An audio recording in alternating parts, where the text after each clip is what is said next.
De helt store stjerner altså om nogle timer vil blive belønnet og hyldet i Hollywood. Går tusindvis af andre rundt i byen og drømmer om, at det en dag bliver deres tur til at vinde. En af dem her. En af dem er en ung dansk kvinde.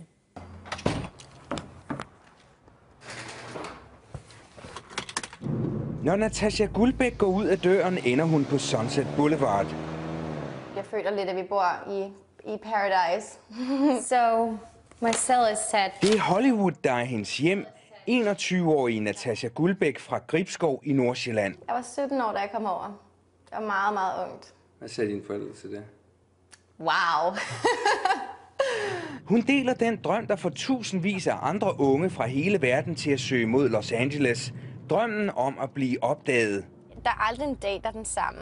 Og man kan få lov til at lave alt i verden. Altså, fordi du spiller en rolle, hvor du er rengøringens dame, og så spiller du en rolle, hvor du er en prinsesse, og så spiller du en rolle, hvor du er en skurk. Hver dag går Natasja Guldbæk stribevis af e-mails igennem med tilbud om auditions. Så er der den her. We'll consider contact for the right person with dark hair. So, obviously that's not me. Hej, Natasja, kom ind. Hun har gået til auditions i 4 måneder, men mangler stadig at få en rolle. For at blive dygtigere tager hun dramakurser. And it just totally gets out of hand. People arrive by the day at any age, at any time, because there's a dream. And people are a little eccentric. So come on in. Nico.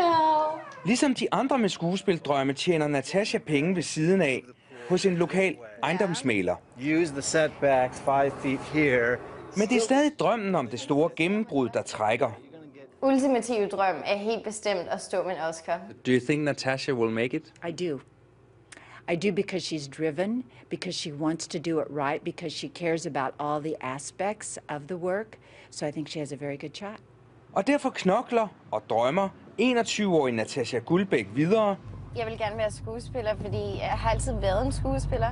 Simpelthen fordi hun ikke kan lade være. Se hele Oscarshowet direkte her på TV2. Det er fra klokken 23 i aften.